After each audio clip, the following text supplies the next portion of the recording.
degree of Doctor of Philosophy, Nuam Hatzaw. Congratulations, very well done.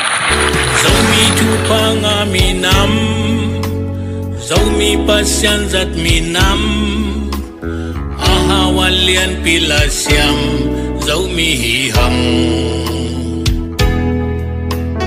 Muna to kalsuan hilo, upna to kalsuan ZOMI, topa mo ang lamed na to, by Fei Bing Fu.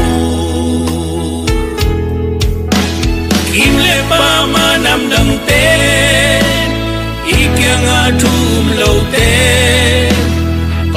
pasyan na ane, zogi te